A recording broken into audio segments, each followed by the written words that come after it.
Nombre de la Casa del Viaje y de Berenice Lozano, les damos la bienvenida a esta reunión, a este viaje en el que terminamos de recorrer España.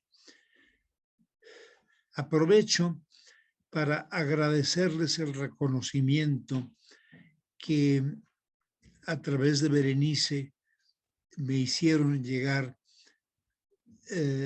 nuestras queridas amigas de Confetur. La verdad es que el reconocimiento debería de ser al revés. Yo debería de darles a ustedes un reconocimiento por su fidelidad, por su continua y asidua compañía en estas sesiones, en estos pequeños fragmentos de viaje que hemos estado realizando a través de los diferentes países del mundo. Gracias a ustedes. De todas formas, siento un privilegio que me hayan otorgado este reconocimiento, el cual conservaremos profundamente en el alma. Y ya saben, mis amigas de Confetur, que siempre he tenido una especial debilidad por ustedes. En fin, vamos a comenzar nuestro último recorrido por España.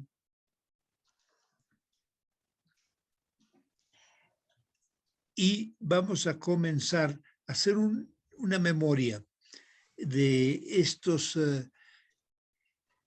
grandes. Ya vimos en las sesiones pasadas los grandes de la época clásica, los grandes del barroco español, y ya no volvimos a repasar, de los cuales ya habíamos hablado, de los poetas más recientes, de los famosos poetas de la generación del 98, que los tenemos aquí presentes, y de la generación del 27.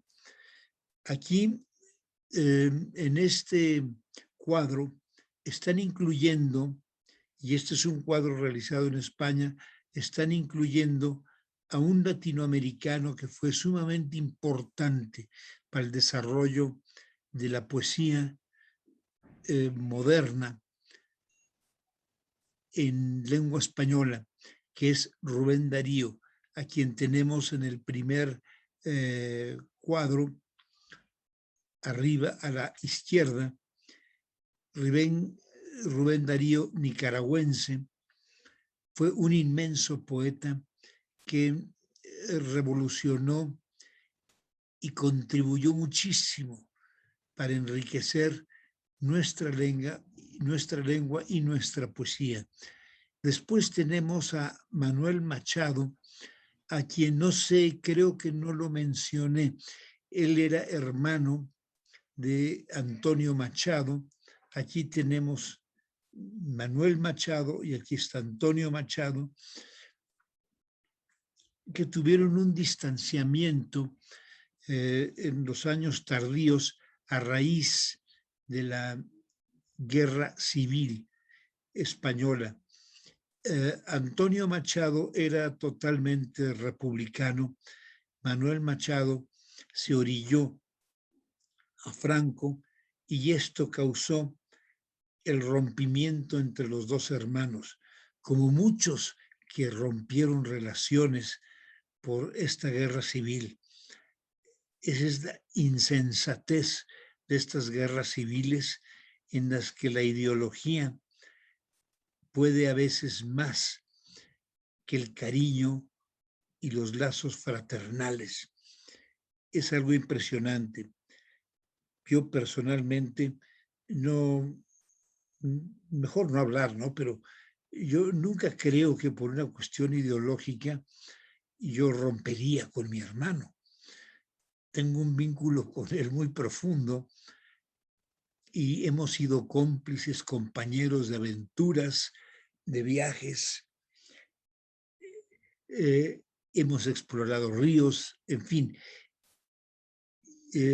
Si él pensara muy distinto a mí, pues la verdad a mí no me creo que no me importaría.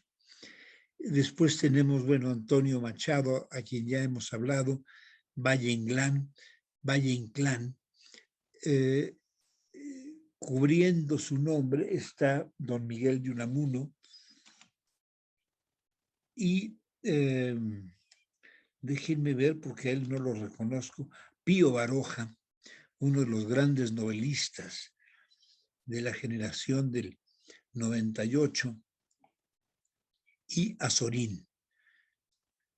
Azorín fue él describía la tierra española con un amor y con un talento muy especial, no siempre fue bien apreciado.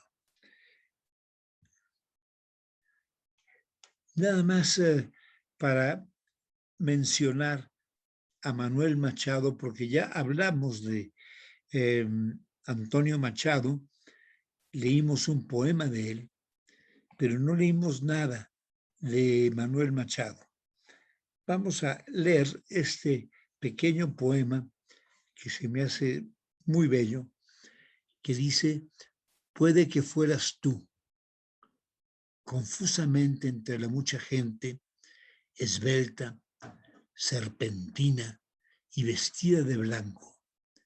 Una mujer divina llamó a mis ojos, pero no.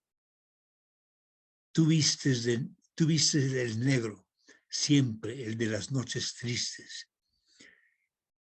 Puede que fueses tú, porque mi alma se salió toda por mis ojos. Tanto que si yo no pensara en aquel pelo negro que tu cara acaricia, tan negro, juraría que eras tú, aquella rubia como el día. Y puede que fueras tú, aunque aquella mujer iba apoyada en el brazo de un hombre, alegre y bella, y rozándole la cara con su cabello, con mirada indecible de amor, y es imposible que tú vuelvas a amar después de aquello. Bueno, continuamos con nuestros poetas. Ya habíamos leído algo de Juan Ramón Jiménez. Sin embargo, este es un poema muy profundo, muy bello, que se los voy a leer, creo que no lo había leído, y que dice: como muerte, tenerte miedo, no estás aquí conmigo trabajando,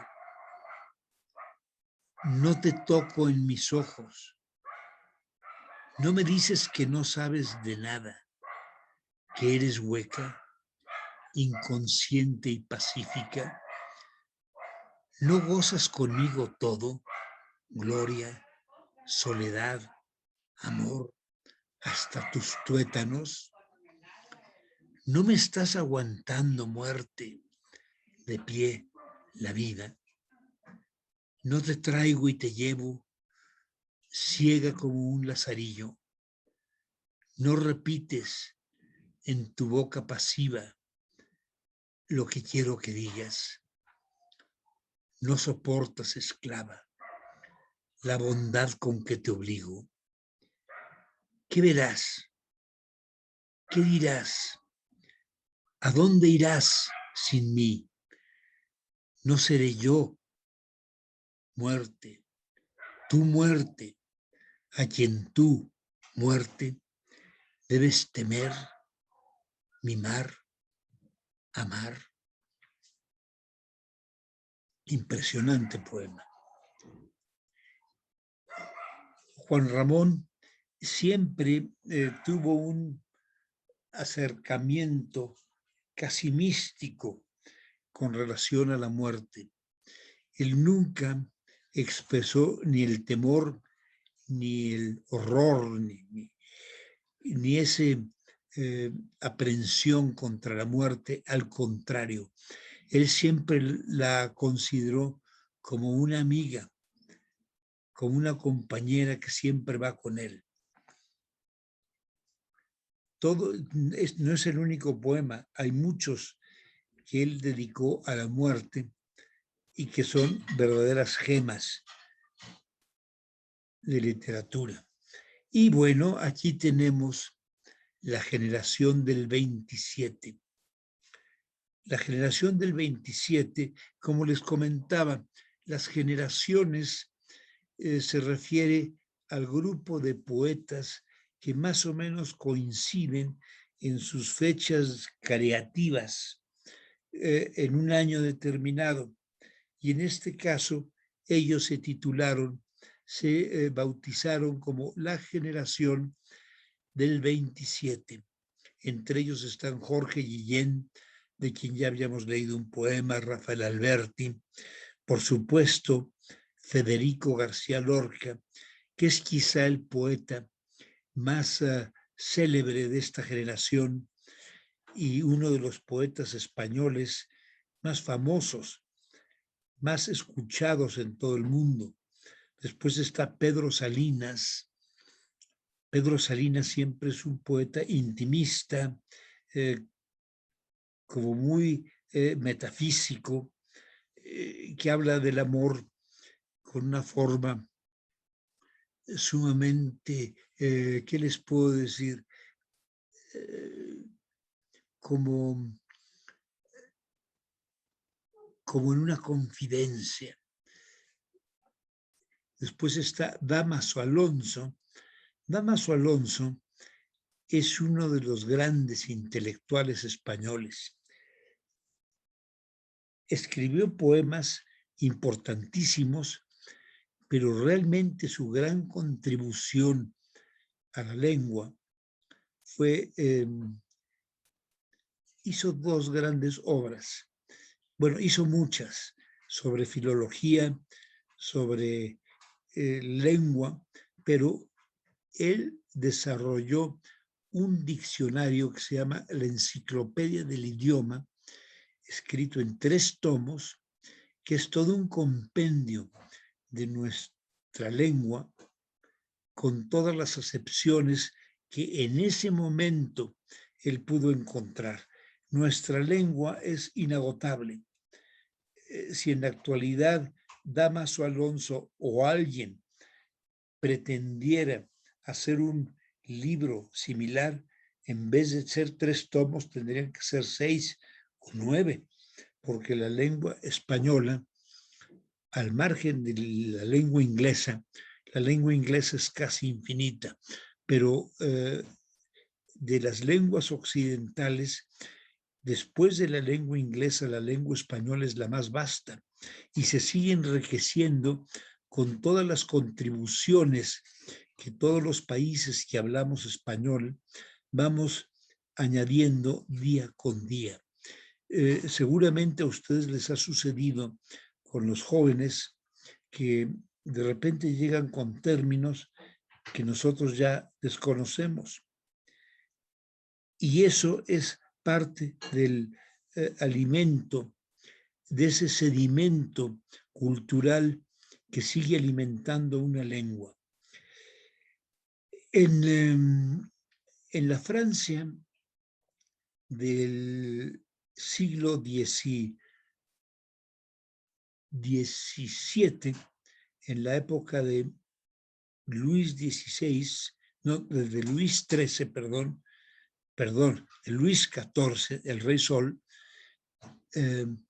él obligó que únicamente se hablara una lengua en Francia.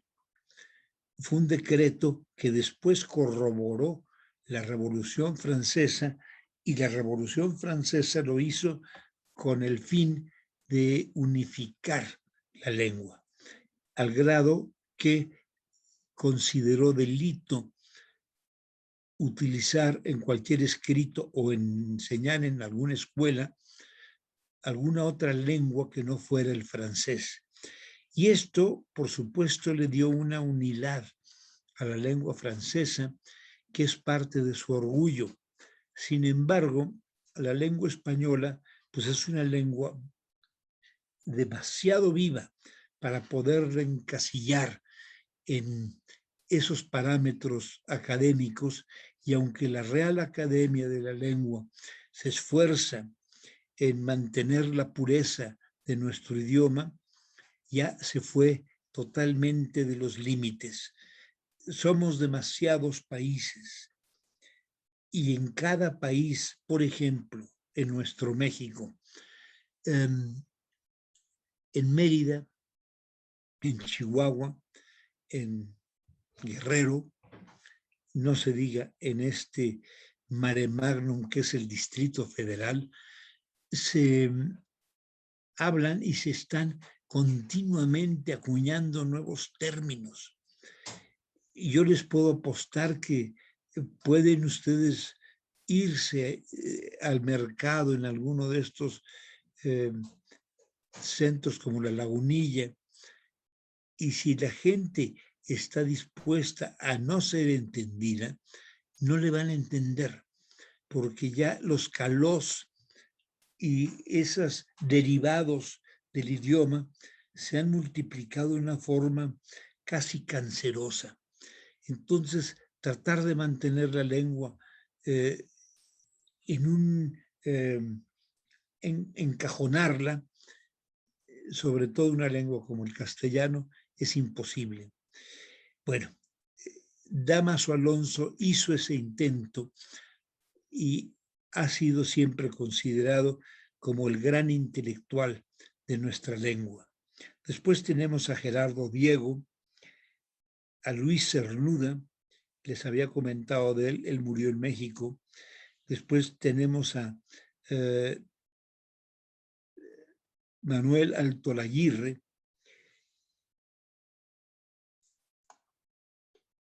a este no lo reconozco, perdón. Perdón, este es Vicente Aleixandre, Premio Nobel de Literatura, y él es Manuel Altolaguirre, que también contribuyó en México en algunas películas con Luis Buñuel y Emilio Pardos. Todos estos, no les voy a leer sus poemas porque no terminaríamos nunca, y ya hemos leído gran parte de ellos. Es lo que le llaman la generación del 27 y es parte de la gran contribución de la poesía española a nuestra lengua. Aquí tenemos de los más contemporáneos, él es Blas de Otero. Blas de Otero, un poeta vascuence, sumamente vigoroso. A él sí les voy a leer un poema de él porque se me hace tremendamente fuerte. Y dice a la inmensa mayoría: aquí tenéis, en canto y alma, al hombre aquel que amó, vivió, murió por dentro, y un buen día bajó a la calle. Entonces comprendió y rompió todos sus versos. Así es, así fue. Salió una noche echando espuma por los ojos, ebrio de amor, huyendo sin saber a dónde, donde el aire no apestase a muerto. Tiendas de paz, brisados pabellones eran sus brazos. Como llama al viento, olas de sangre contra el pecho, enormes olas de odio. Ved por todo el cuerpo.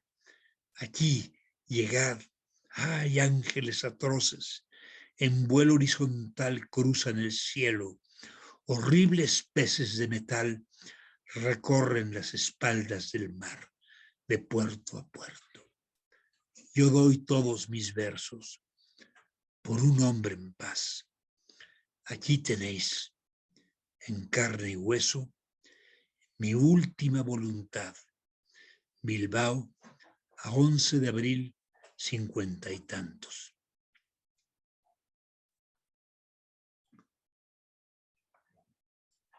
y ya habíamos leído algo de José Reyo, José Hierro.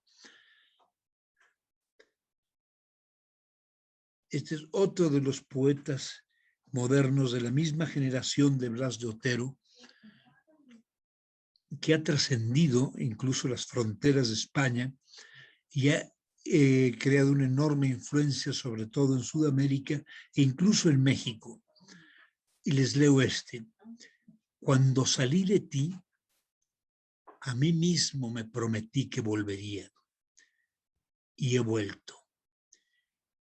Quiebro con mis piernas tu serena cristalería.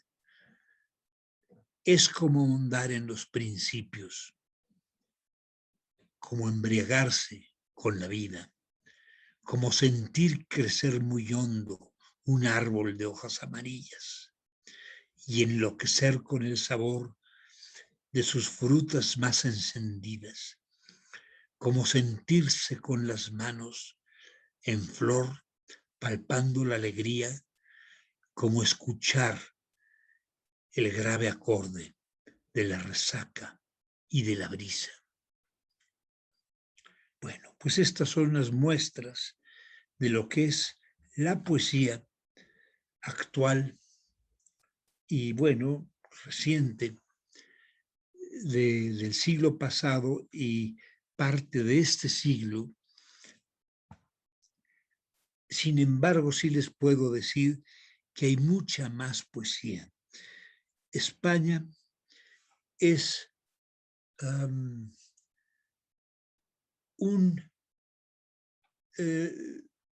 ¿qué les puedo decir? Es un almácigo de poetas.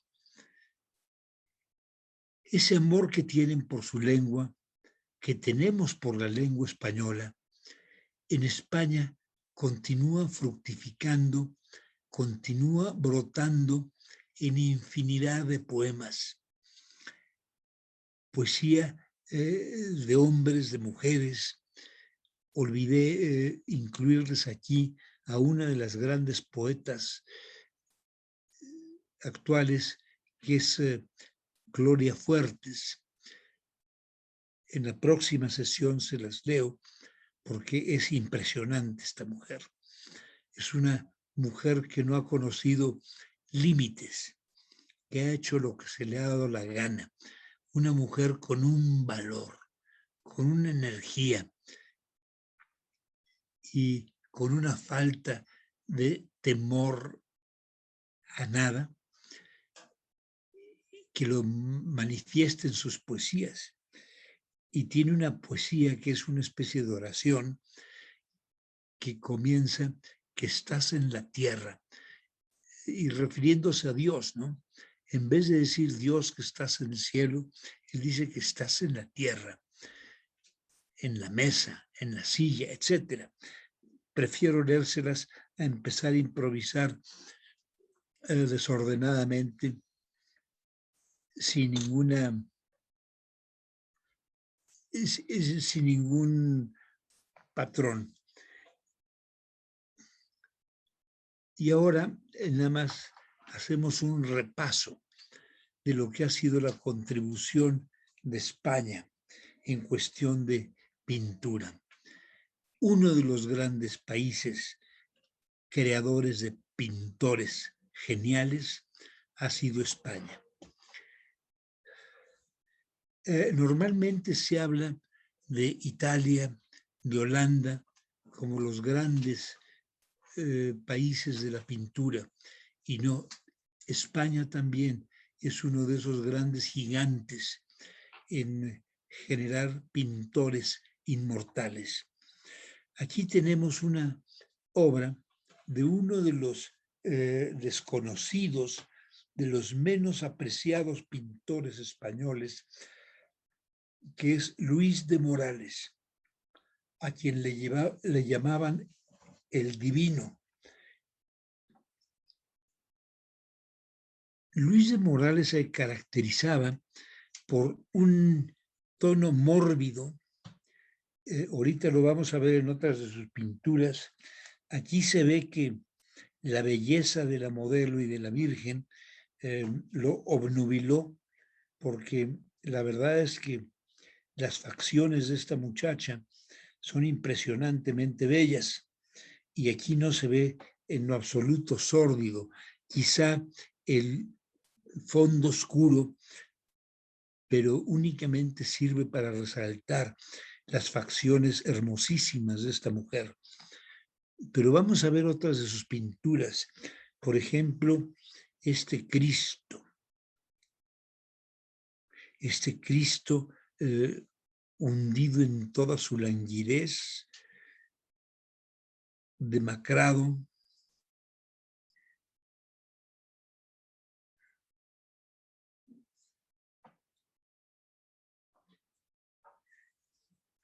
Y aquí tenemos el Cristo sujetando la cruz. Hay un factor que me llamó la atención y esto fue hoy, cuando estaba colocando la diapositiva en la presentación, vi, bueno, el rostro de Cristo, pero sobre todo esta mano con estos dos dedos, el anular y el cordial, juntos a la manera del Greco. Y me quedé pensando si habrá sido una moda de la época.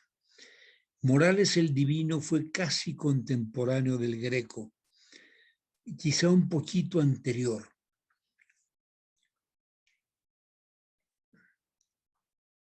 Su pintura es definitivamente mórbida, carece de esos fuegos, como fuegos fatuos que tiene el Greco. Él es más carnal, más desgarrado. Aquí el sufrimiento se nota más en carne viva.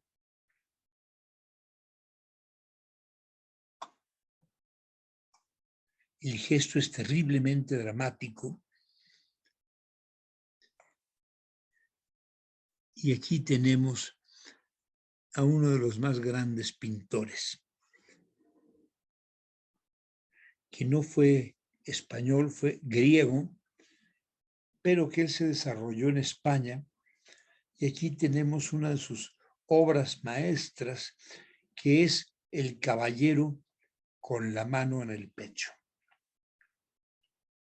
Es lo que les decía. Aquí está el dedo, el anular y el cordial siempre juntos. Y en el Greco esto es casi como un sello, como un símbolo. Esta pintura es siempre objeto de mucho análisis. Es el retrato de un caballero. ¿Qué les puedo decir? Es como la encarnación de un Don Juan. Aunque particularmente yo he alguna vez expresado que Don Juan, a mi manera de entender, es más bien un hombre con cierto tinte vulgar, cierta ordinariez, cierta avidez desenfrenada por el sexo, que no se le nota a este caballero,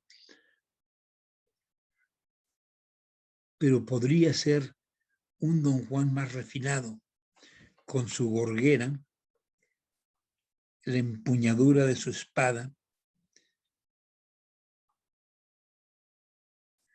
Es un cuadro espléndido. Es uno de los cuadros más bellos del Greco. Yo lo recuerdo muy bien porque mi padre, este era el cuadro del Greco favorito de mi padre. Él quería adquirir una copia para tenerla en su despacho.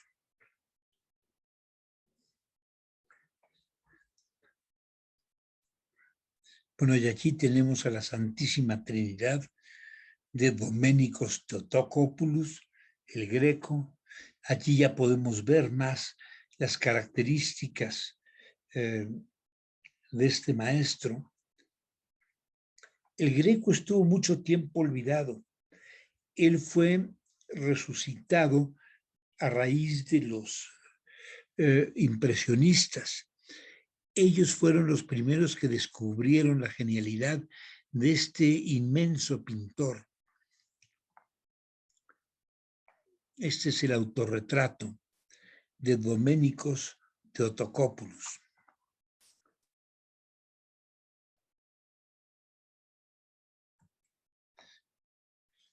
Y esta crucifixión, donde ya se puede ver en toda su magnitud estas características que definen al Greco como lo que alguna vez he comentado, un pintor de espectros.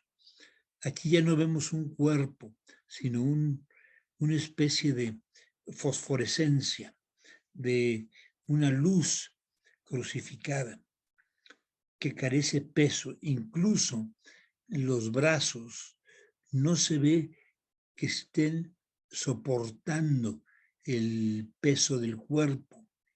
No tiene esta característica de muchos otros Cristos, como es el caso de, bueno, no digamos el de Matías Grunewald, que es de verdad desgarrador. No, este es más bien como una representación de un alma. Es el alma de Cristo crucificada sobre el fondo de Toledo, de su amado Toledo, y con luminiscencias que no se sabe si son apariciones, ángeles, nubes, resplandores lunares.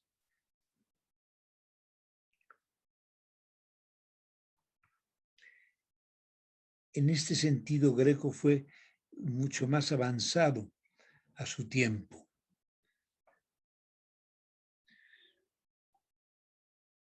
Y este es el retrato del fantasma de Toledo. Es decir, es el alma de Toledo. No es Toledo, es el alma de Toledo.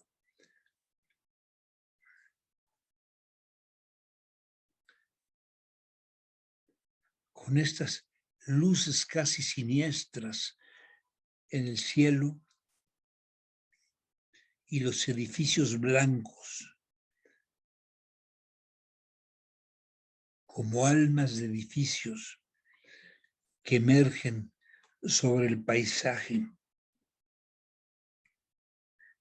Y bueno, les había prometido, no sé si estás aquí tú, Hugo, pero te había prometido poner esta pintura, que es el Jardín de las Delicias de Jerónimo Bosco.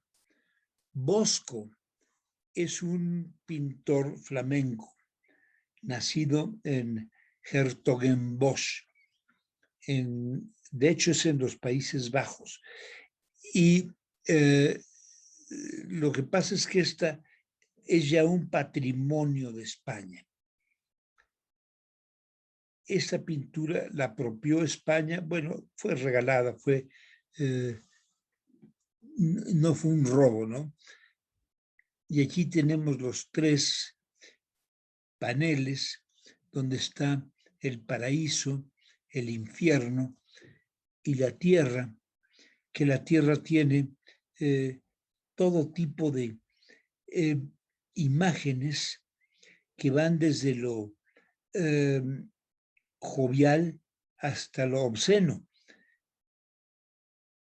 Aquí en el cielo, bueno, pues se puede ver Adán y Eva, los animales del paraíso. Es, digamos, la región más insulsa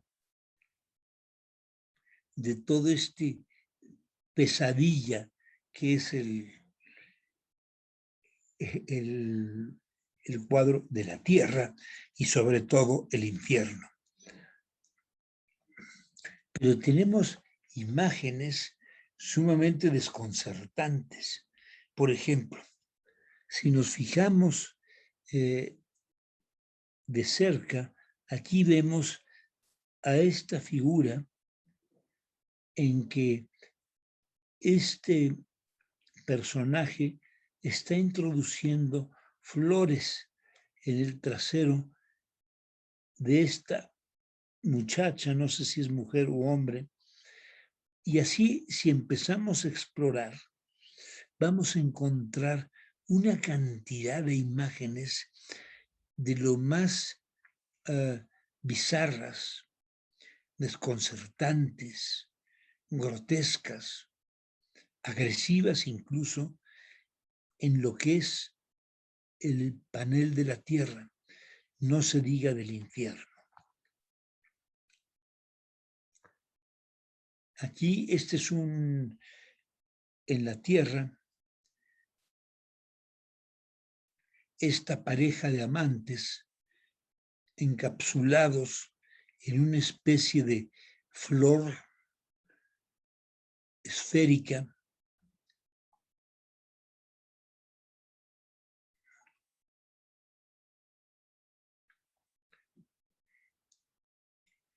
y vean nada más esta creación, esta imagen del infierno, ¿no? Esto ni a Dalí se le hubiera ocurrido. Este hombre como un cascarón abierto, de cuyos brazos rotos, carcomidos, crecen ramas que se encajan en ese cascarón y aquí danzan o caminan personajes, un ave llevando a me imagino, un condenado del infierno. Esta obra, El Jardín de las Delicias, vale la pena ir en la compañía de algún guía, porque uno solo se pierde. Y el guía nos va enseñando detalles que puedo tomar una hora completa, recorrerlo, porque es inmenso este cuadro. No es el tamaño, es la cantidad de elementos que contiene. Y esta es una de las obras maestras que se encuentra en el Museo del Prado. Fíjense en este detalle, ¿no? Aquí en el trasero de este personaje hay una partitura musical que proyecta este elemento que no sé qué es hasta el hocico de este otro monstruo.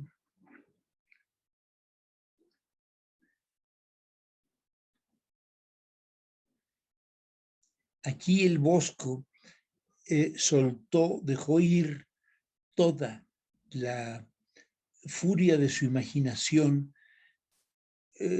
plagada de conceptos medievales, de supersticiones, de temores, de el horror al infierno, de las fantasías del más allá, y lo plasmó en un cuadro inmortal. Y bueno, este es yo creo que el trozo más benigno de todo este jardín de las delicias, que es Adán y Eva, en lo que no, bueno, aquí está un gatito llevando a su crío, no sé si es su crío o llevándose un ratón que acaba de atrapar, pero aquí tenemos, por ejemplo, esta ave exótica, inexistente, producto de la imaginación desbocada del Bosco, comiéndose esta rana. El Bosco no descansa nunca en ningún rincón de esta pintura. Yo me imagino que cuando terminó de hacerla, no sé si haya podido dormir, pero debe haber pasado muchas pesadillas.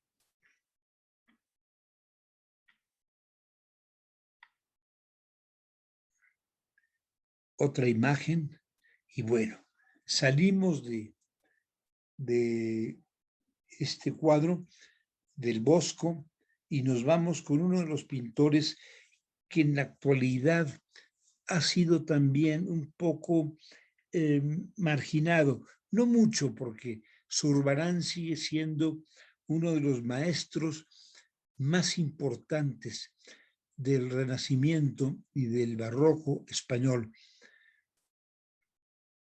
Allí tenemos un autorretrato, extraordinaria pintura de Francisco Zurbarán. Ahora, este cuadro nos revela es el refectorio. Y aquí podemos ver esos blancos que caracterizaban y que se hicieron célebres y que todavía siguen creando sorpresa entre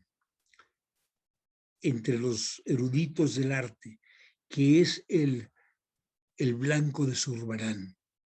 Zurbarán amó el color blanco como Velázquez los colores oscuros.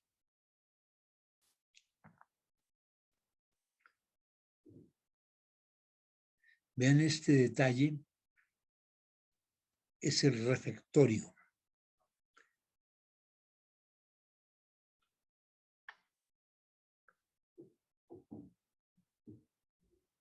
Este es otro cuadro de Zurbarán, siempre con sus túnicas blancas.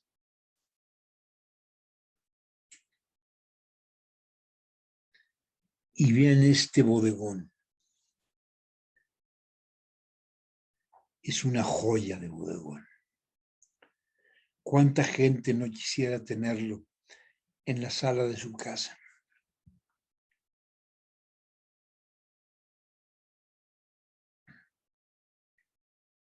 Parece mentira. Han pasado más de 3 siglos de que se pintó casi 4 siglos, de que se pintó esta obra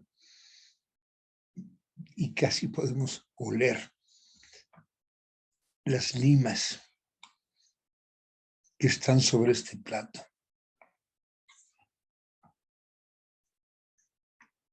Este es en el Museo de Thyssen, una sala dedicada a Zurbarán.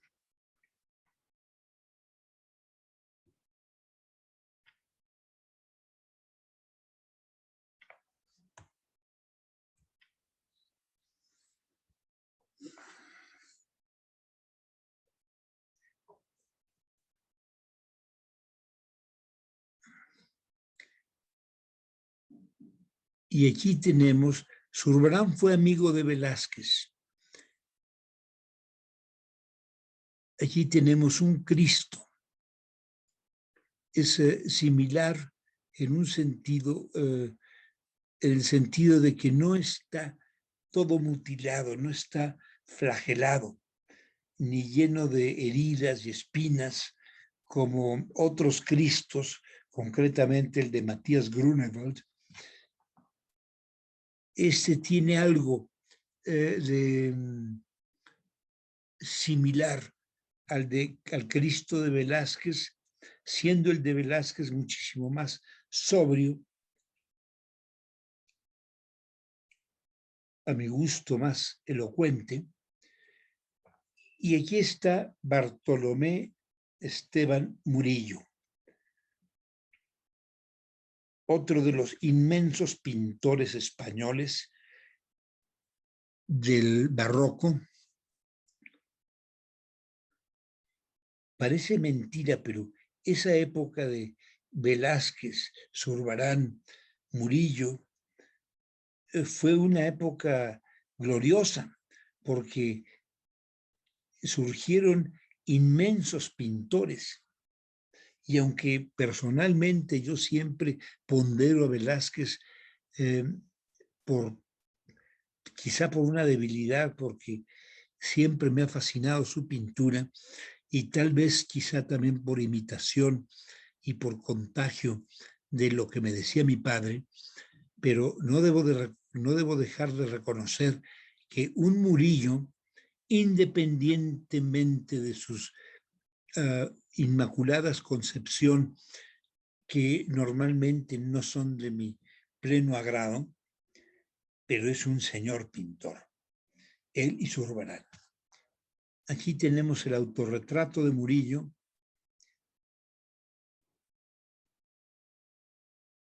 Podemos ver a través de este retrato la inteligencia del pintor. Vean este retrato. ¿Sí? Él no nada más pintó Inmaculadas Concepción. Y quizá lo más bello de su obra sean estos cuadros de los niños pobres, de los mendigos,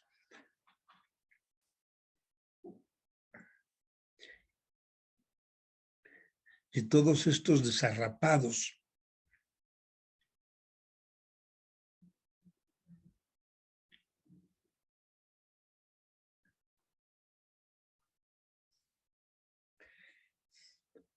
Bueno, este es en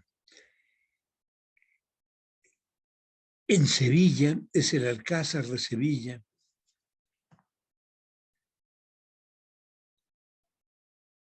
Es nada más, lo menciono porque aquí hay muchas pinturas de Murillo. Murillo fue un pintor sevillano.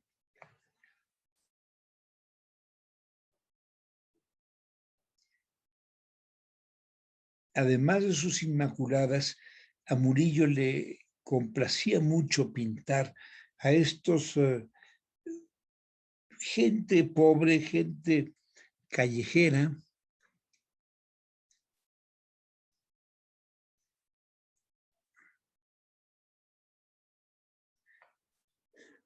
Y bueno, no podía faltar Diego Velázquez, aquí con su cruz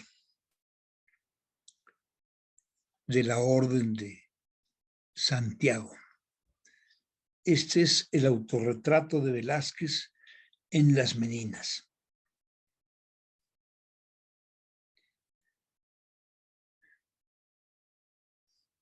Y bueno, no lo digo yo, lo dice muchos. Es el más grande pintor que ha dado España. Este es uno de sus cuadros más célebres, que es Los Borrachos.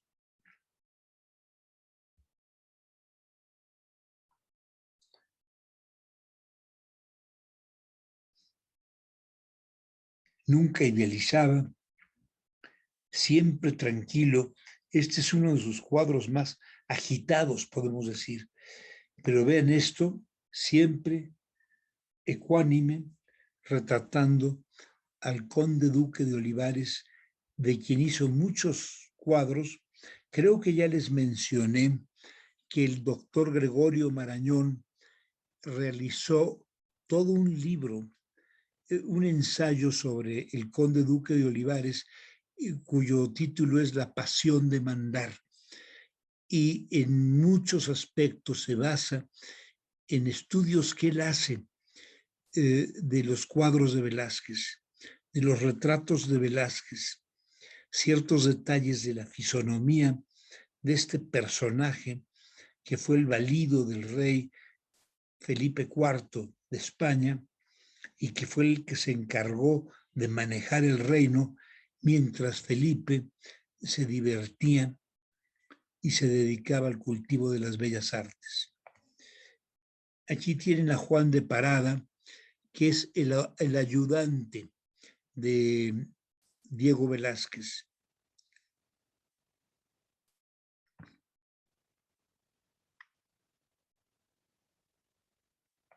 perdón.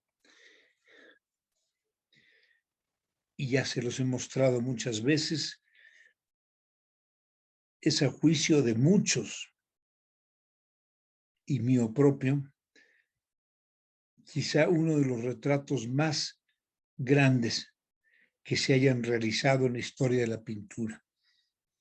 Inocencio X, el Papa Inocencio X, pintado por Velázquez durante su estancia en Roma.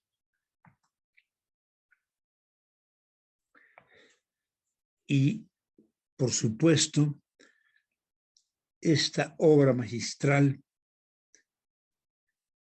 una de las Venus más bellas que se hayan realizado jamás. Es el orgullo de la National Gallery de Londres.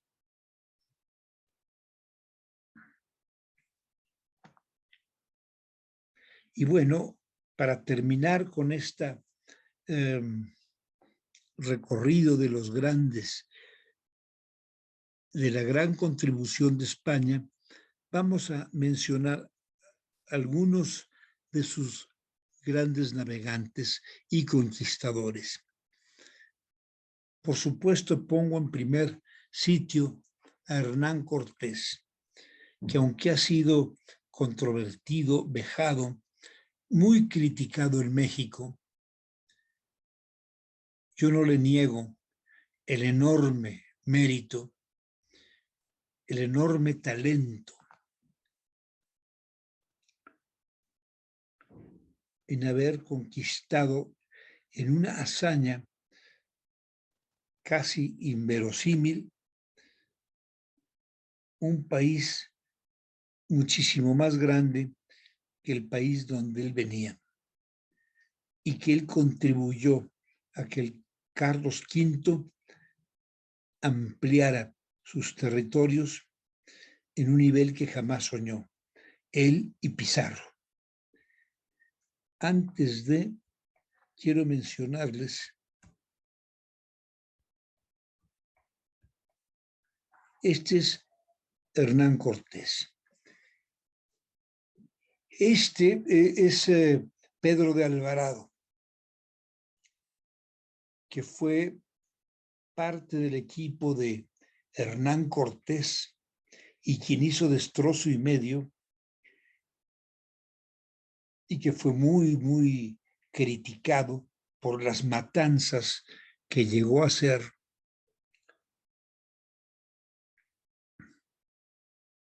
Y que siempre fue un poco rival de Hernán Cortés.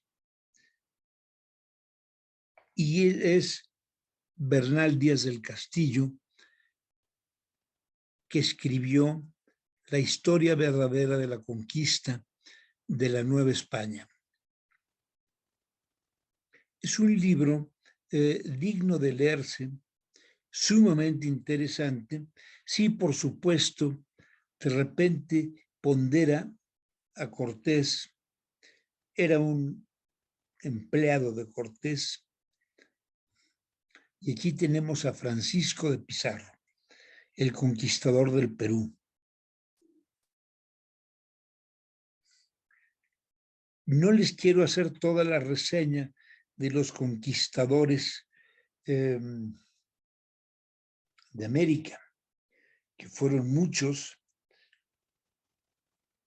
pero sí me gustaría mencionar algunos cuyas hazañas fueron verdaderas epopeyas, que es, por ejemplo, la de Francisco de Orellana. Él partió de lo que es Ecuador por el río Napo, entró al Amazonas y recorrió todo el Amazonas, siendo el primer europeo en recorrer el inmenso curso de 6,000 kilómetros del río Amazonas. Bueno, no recorrió los 6,000 kilómetros, pero fácil unos 5,000 kilómetros ha de haber recorrido. Y este mapa se los muestro porque es el mapa de, perdón,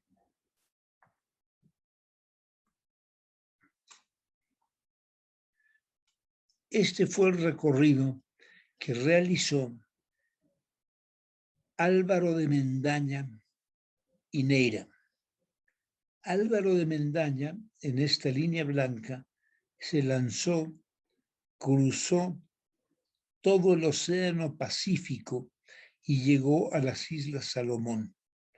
Cuando regresó a Lima, fue por esta vía y llegó a Lima, platicó al virrey lo que había descubierto. El virrey decretó que en efecto estas islas eran las islas del rey Salomón y desde ahí se les quedó el nombre. Por supuesto que no. Y 20 años después logró regresar. Ahora en compañía de su esposa. La intención era hacer una colonia española, apoderarse de las islas, de las riquísimas islas del rey Salomón con sus riquísimas minas, y salió, descubrió Isla de Pascua, llegó a las Nuevas Hébrides, ya no llegó a las islas del rey Salomón, llegó a Filipinas, murió en el camino, y en Filipinas su esposa, Isabel Barreto, se casó con otro galán y se fue Isabel Barreto de luna de miel a Acapulco. Escogió bien, pero cuando llegó a Lima, el virrey no lo vio con buenos ojos, consideró una traición, la despojó de todo lo que ella pretendía que fuera suyo y se quedó sin nada. La línea, todas las rutas del Pacífico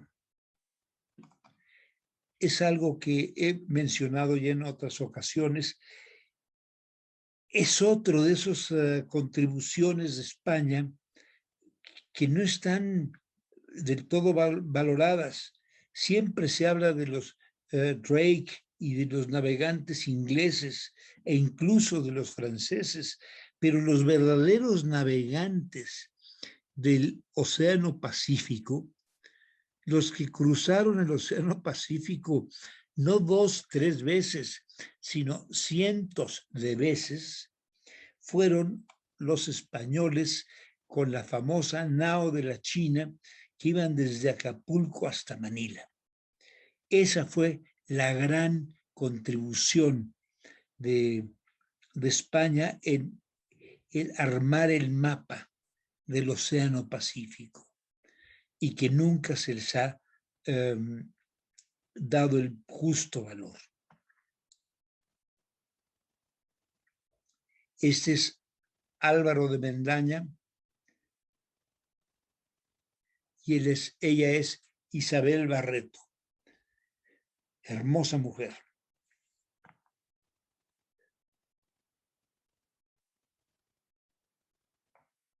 Perdón. Y aquí tienen parte de todos los trayectos españoles a través del Océano Pacífico. Es algo impresionante.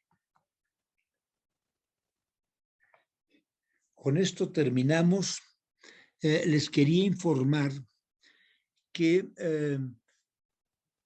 debido a las noticias que estamos recibiendo sobre la pandemia, que aparentemente todavía no termina de tranquilizarse, sino al contrario, tiene brotes y rebrotes, vamos a continuar con estos cursos los martes y los jueves. El próximo jueves vamos a hablar de, les voy a platicar, les había yo prometido una plática sobre el arte románico y gótico, como los elementos de una catedral, y posteriormente, la semana entrante, espero hablarles de lo que son los caballeros templarios. Por lo pronto, les agradezco mucho. Nuevamente, muchas gracias a Confetur por todo su cariño y por su solidaridad y por estar siempre conmigo. Buenas tardes.